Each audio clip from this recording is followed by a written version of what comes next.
Okay, medyo isang mabilis sa TA para sa BTC. So, may nakikita akong medyo uncertain or hindi sure sa galaw ng BTC, no? So, dito sa move na to, nagkakaroon tayo ng dalawang green candle, no? Pero, meron tayong ano, no? Meron tayong parang TA kahapon na potentially na napansin natin na mukhang may possibility mag-pump, no? Kasi meron tayong some sort of ganito, no? Na A, B, C correction of some sort dito. Pwedeng ito na yung C. Itong area to, pwedeng ito na yung C na pwede masabing flat correction or expanded flat correction, A, B, C na ganyan. Kung double check natin, may some sort of ano to, no? 1, 2, 3. Actually, baka leading diagonal, 1, 2, 3, 4, 5 na ganito. Leading diagonal na ano, na some sort of ano tawag dito? Descending channel, then magbe-breakout para sa 5 sa 3 waves of some sort siguro, 1, 2, 3. So parang para kasing ano to, no? Para kasing 5 waves to, no? So hindi natin masabi, no? Ibig sabihin nagbibigay ng idea to na part to ng parang fifth wave, no? Kung zoom out tayo, mukha siyang fifth wave na hindi natin maintindihan, pero dapat kasi kung ano to, kung ito yung A, ito yung B, dapat itong B 3 waves lang. So hindi natin sure kung 3 waves ba to. Meron tayong mahabang number 4 dito. Ito yung parang some sort of running flat na naman, A, B, C pump. Ganyan, no? A, B, C. Medyo mahaba to kumpara dito sa napakaiksing number 2 na to. Ayun yung medyo ano, no, nagpapaisip sa atin kung valid bang 5 waves to or baka 3 waves lang ba talaga to. 1, 2, kaso napaka-weird ng 3 waves na ganito, no? Parang ganito katatapat yung 3 waves, no? So hindi natin sure, hindi natin sure. Ang kanakalabasan, medyo nagva-vary yung ano natin dito, yung bilang natin dito, no? So ang impulse wave theory natin dito sa mga area to medyo may konting doubt. Kakalabasan, no? May konting doubt kasi nakakita tayo ng bullish move. Nakakita rin tayo ng ano ba 'yon? Meron pa ba dito mapapakitang napag-usapan natin? Ito. Meron din tayong nakikita ang bearish move, no? So dalawa yung nakikita nating ano, no, malaking move dito. At yung problemang napapansin ko kung sa bulls, no, kung sa bulls ang ano natin, ang pagbabasehan natin itong pag-pump na, nasa na yun? Itong gantong klaseng pump na magkakaroon tayo ng 1, magkakaroon tayo ng 2, tapos magkakaroon tayo ng massive 3. Pinakita ko kahapon. Ito yun, no? Ito yung kahapon, no? Kahapon ba to? September to, tama, kahapon. Okay. So kapag ang ano natin, ang susundan natin, medyo may some sort of ano to, no? Malaking sign of medyo hindi ganong kagandahang sign. Kasi mapapansin natin meron tayong bear swing failure dito. Okay? Kung titignan natin ang volume natin, medyo mataas tong volume na malaki ang wick sa taas. No? Malaki ang wick sa taas, no? Ine-expect ko to, kung magiging bullish tayo, dapat actually nag-close to ng ano ng mas malaki dito, no? Or medyo significantly higher kung bullish tayo, no? Kasi doon natin makikita yung engulfing candle na okay, baka meron tayong potential na ito yung isa sa mga magiging importanteng low kasi kapag may C wave tayo, dapat may some sort of confirmation tayo na ito, no, for example, no, hanap tayo. Saan ba pwede?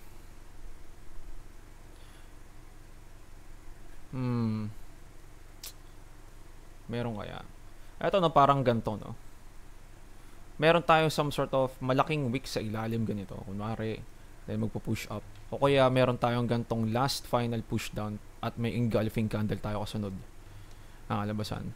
Na nag-i-indicate na natapos na ang bottoming pattern o kaya meron tayong important low na hindi na mabe-break. Ito for example, hindi na mabe-break to, no? Dito sa push up na to, no? So ayun yung isa sa mga signs ng malaking some sort of reversal or continuation to the upside. Hanap pa tayo ng ganyan, baka meron pa. Zoom out tayo ng konti.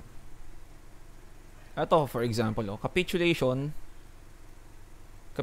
dito. Ayan. capitulation. Maliit na candle, di pa sure dito. So dalawang to, biglang magkakaroon tayo ng malaking green candle. Okay? Itong gantong sign ng engulfing candle sa bottom madalas huge sign of reversal to, no? Hindi naman huge, more like signs of reversal.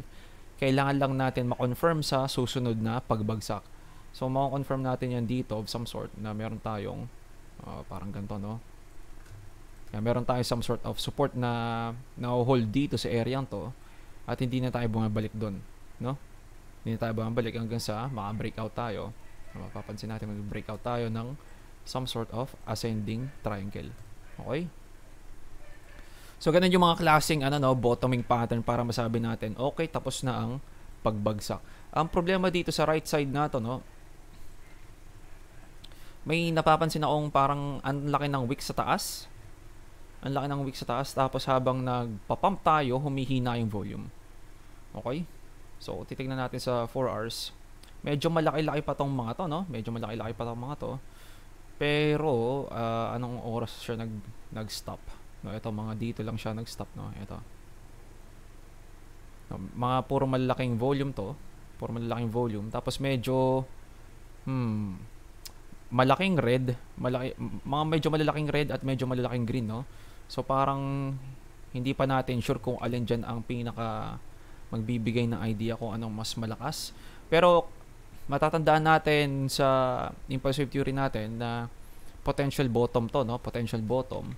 At magkakaroon tayo ng ABC dito or 1, 2, 3, 4, 5 dito, no? Hindi natin sure kung alin dun sa dalawa ang gagawin. Pero meron tayong clusters of volume. So medyo may malakas na trading trading move dito, no? Hindi lang natin sure kung ano yung direction. Okay? So pati yung impulsive theory natin hindi rin masabi sa atin kung ano ang pinakatama. Pero ang alam natin kasi meron tayong tamang 5 waves dito. So nangyari na nga 5 waves. Yung susunod ang problema natin. Okay, yung susunod na move ang problema natin. Hindi natin sure kung meron tayong 1, 2, 3, 4, 5. Hindi natin sure kung A, B, C lang to, yung natatlo lang. May napapansin din akong expanding wedge, no. Baka ganito pa ang wave count na tayo nagba-branch out yung natin, yung decision making natin dito kakalabasan. Kasi sa ibang exchange, for example Binance, no. Sa Binance, meron nang pwedeng dito na yung 3, dito na yung 4 at dito na yung 5, no. Kinakalabasan. Tapos ang gagawin parang ABC correction na expanded flash siguro. Meron tayong A, meron tayong B. Pwedeng mag-higher high to, mapepeke tayo dito bigla, then magda-dump. Pwedeng mangyari yung mga ganun. O kaya running flat correction, yung may high tayo dito, may low tayo dito, may lower high tayo dito, biglang magda-dump. May mga ganong klaseng type of correction, no? So balik tayo ng index. So dalawa yung actually marami, no? Meron tayong bullish at bearish. So dito sa mga to, masasabi ko mahirap mag-decide ng long or short, pero kung titignan lang natin with basic TA lang, tanggalin natin ng volume. Yan. With basic TA lang, meron tayo actually dito some sort of bullish divergence. Bullish divergence. Meron tayong bullish divergence. Kaya tayo most likely nagpa-pump dito. Ang problema lang, meron din tayong bearish divergence naman dito. Meron tayong bearish divergence dito at dito. No, saan ba yun? Ito pala, ito. Bearish divergence. Meron tayong bearish divergence of some sort na mukhang may chance na mag-breakdown pa ulit to, no? So, hindi natin masabi, no? Di rin natin sure kung nag-play out na ba tong bullish divergence na to. Ito, nag-play out na ba to dito? Yeah, na actually pupunta tayo ng daily, no, kung mas makikita natin na maayos. Burahin lang natin to. Yan, burahin natin. Zoom in tayo. O kahit dito, no, kahit dito pa natin siya ilagay, meron tayong some sort of bullish divergence dito. Sa ngayon, meron tayong bearish divergence. Sa daily wala, no? Okay, sa daily wala, pero sa 4 hours meron. So, lahat to pataas, no? Pataas to. Pataas rin to. So, ito pababa rin to. Tama naman, no? Ang 4 hours natin, nagbibigay nga lang ng bearish divergence. Na meron tayong high dito, meron tayong lower highs dito. So, meron tayong higher highs dito, na meron din tayong combo na bear swing failure dito, no? Magko-close below ang price. Ito, makakita tayo na reaction to the downside. Tapos, ito bang push up na to, magkakaroon pa ng isa pang high or magkakaroon pa ba ng isa pa tong bear swing failure bago mag-dump, no? So, madalas ang gantong klaseng tagalin natin tong yan. Gantong klaseng nasaan na yun? Parang may dinrawing ako dito last time. Parang ganito ganito pala, yan. Yan. Itong gantong klaseng pattern na expanding wedge, madalas nangyayari to sa sa either sa ilalim or sa itaas.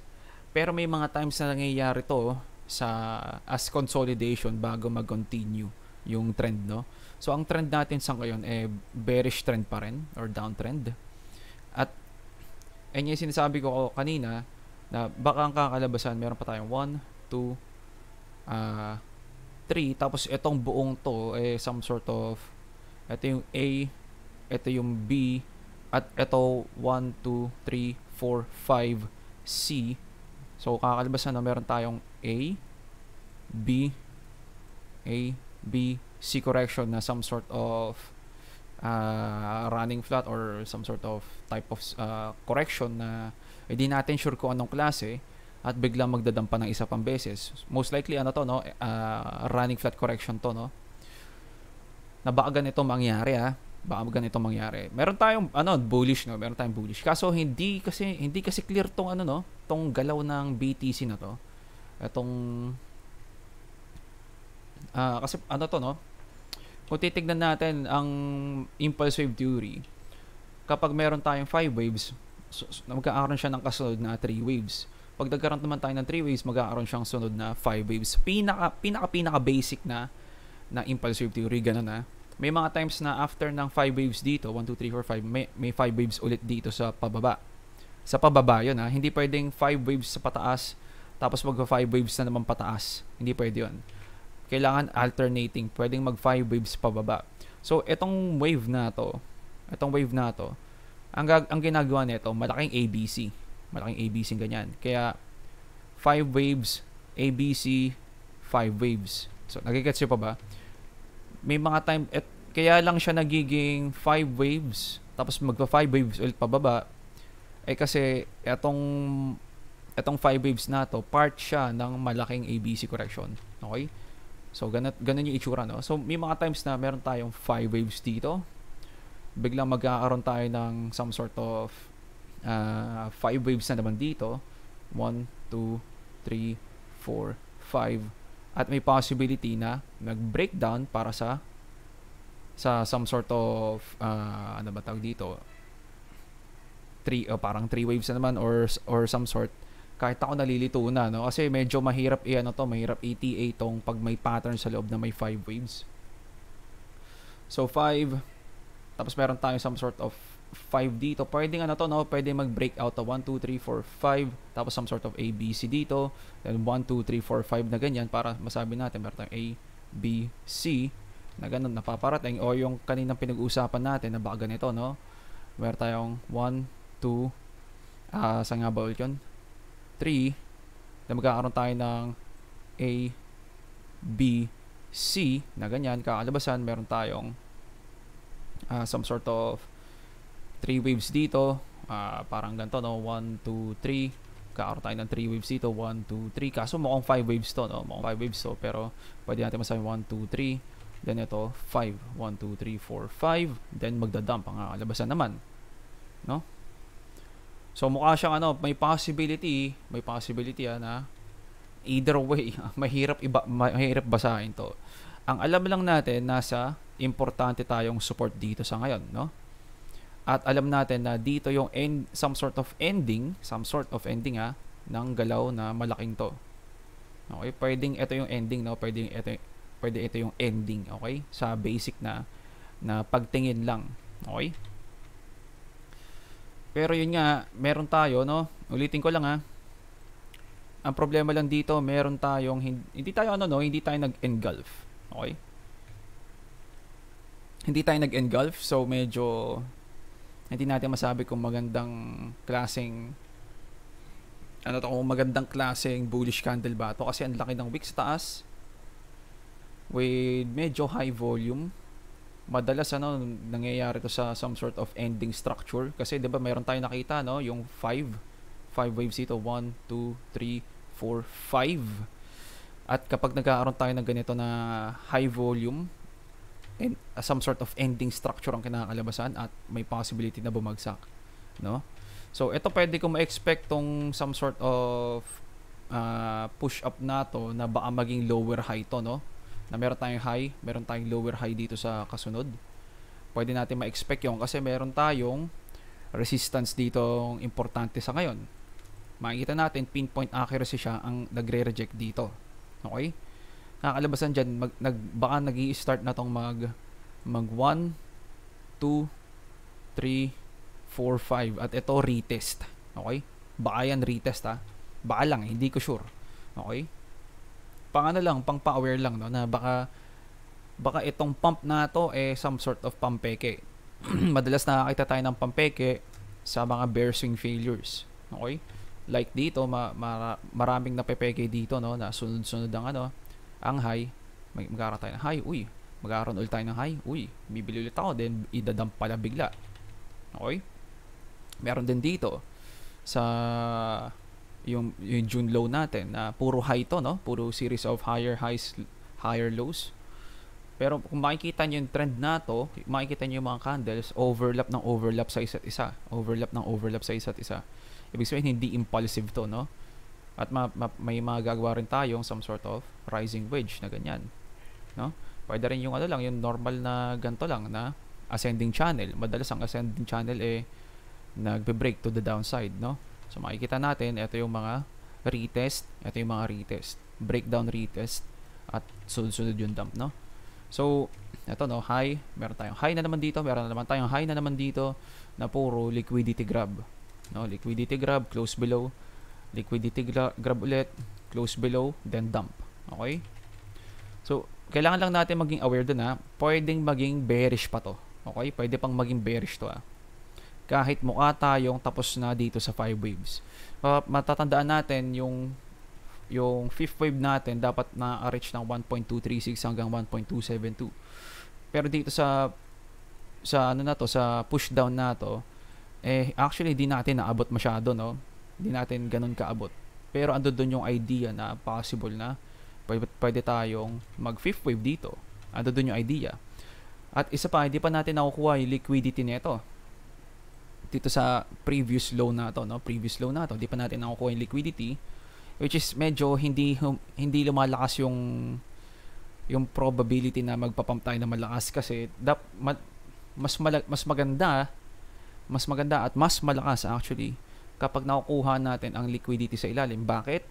Kasi ang liquidity, ang meaning nun, ito yung mga nasa may buy order dito sa ilalim, mga may stop loss sa ilalim, may mga liquidation price sa ilalim.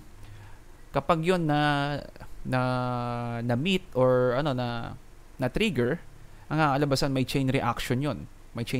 So pag sabihin natin maraming na liquidate at maraming buying position ang nakaabang dito na feel, anong mangyayari? May brand new longs at brand new buy mga position na nakabili dito sa ilalim na to, kakalabasan. So bagong solid na parang pader ang kakalabasan. Kasi ang gagawin ng mga tao diyan, may mas bababang stop loss na. At yung mga tao kung naiwan dito or hindi na trigger or yung gusto nang bumili dito sa mga area to, pwede na silang sumabay bigla-bigla, no? Lalo na yung mga liquidity hunters na ipupush down ang price, bigla silang maglulong dito para sa pampeke ng breakdown, no? So di pa natin nakikita yung yung pagkuha natin ng liquidity dito. So medyo walang masyadong confluence pa to sa nakikita ko konti pa ang confluence na may malaking pump to, no? Konti pa.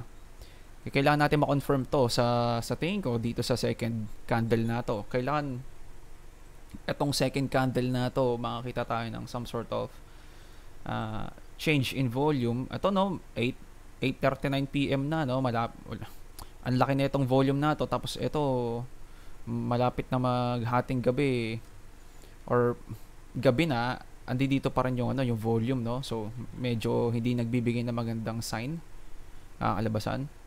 At parang hindi siya ganong malakas magpapump to, no. Hindi natin masasabi, no, hindi natin sure, no, kasi meron pa tayong mga basang ABC ganito, no, ABC na ganyan na malaki, may possibility. Okay, sa ngayon lang, no, kasi meron tayong bear swing, bear swing failure, meron din tayong resistance na daily resistance dito na nagre-reject tayo dito na hindi pa natin nabe-break, no. Makikita natin actually sa 1 hour.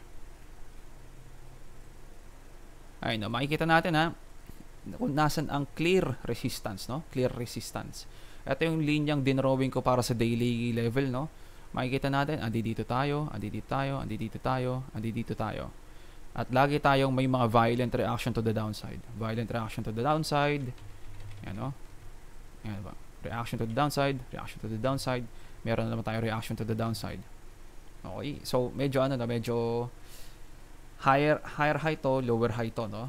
So medyo nag-aaroon tayo ng some sort of change in market structure or change of ano ba tawag dito? Nakalimutan ko yung isang word. Pero no, hindi ganun kaganda yung itsura niya sa ngayon. Sa ngayon lang Kasi ang ina-expect ko kahapon, engulfing candle. Ito, engulfing candle, kaso hindi nangyari. So bumabalik na naman yung probability na baka bearish pa rin to, no. So ay lang ay gusto ko i-point out, no, at tingnan natin ang DXY na mabilis. Ang DXY natin medyo malaki rin ang wick sa taas nito, mga to, no. So medyo makikita natin, no, na nahihirapan siya dito sa white line na to, no. At may possibility na bumagsak to. Pag bumagsak to ng ganito at nag-retrace naman pataas, nakalabas na meron tayong head and shoulders pattern at bullish yun para sa BTC. Pero pag sabihin natin nag-correct lang ng ganito, then nag-breakout dito sa white line na to, pwede tayo maka-expect ng dump sa BTC or sa crypto or sa stock market na rin, no. Ang stock market, ganun pa rin ata, no. S&P 500 medyo nag-show ng weakness. Okay. So, ayun lang siguro yung napapansin ko sa BTC ngayon, na meron tayong expanding wedge na dapat pag may pattern trading tayo dito, humihina dapat tong volume na to, no. Kasi nakikita natin medyo tumataas, parang ganun. Hindi ko sure, hindi ko matandaan kung ang expanding wedge ba dapat lumalaki rin ba ang volume. Hindi ko matandaan kung ganun ba yung pattern trading sa expanding wedge, no. Sa mga triangle na paganito, na mga paganyan, ay dapat humihina yung volume. Humihina dapat ang volume dito, ganyan dapat yung volume rin dito. Pero sa expanding wedge, hindi ko matandaan kung ganun ba, kung parehas lang rin ba. Pero madalas ang mga pattern trading dapat humihina yung volume. So sa ngayon hindi natin makita, double check ko na, i-google ko na lang rin. I-google niyo na lang rin, no, kung tama ba yung sinasabi ko na dapat humihina ang volume sa expanding, no. Sa mga contracting dapat hihina, sa expanding hindi ko sure. Okay? Pero yun nga, hindi sure tong no. At kung nakapag-long kayo dito, congrats, no. Dito hindi natin napag-usapan tong no, bullish divergence na to. Kasi inaabangan natin baka lower targets pa kasi to, no. Pero hindi dumating yung lower targets at nagbigay agad ng bullish divergence na ganito, no. Yan. Maaga siya nagbigay ng ng bullish divergence or confirmation. Maaga nagbigay. So, congrats sa mga nakapag-long dyan, no. At mapapansin nyo naman, may mga may mga ano ba tawag dito? Nabalik tayo sa Uy, pinindot ko na. Yan. Mapapansin naman, meron tayong mga drawing na mga boxes na ganito, no, or yung mga levels na ganito na pwede nyong mapansin, pwede nyong ma-check, no. Actually, nabura ko yung mga drawing ko dito, no, at nag-auto-save siya. Tapos tinry ko na lang ibalik yung mga natatandaan kong mga drawing. So medyo luminis tuloy ang chart natin. So ano ba? Ayun lang siguro yung update natin.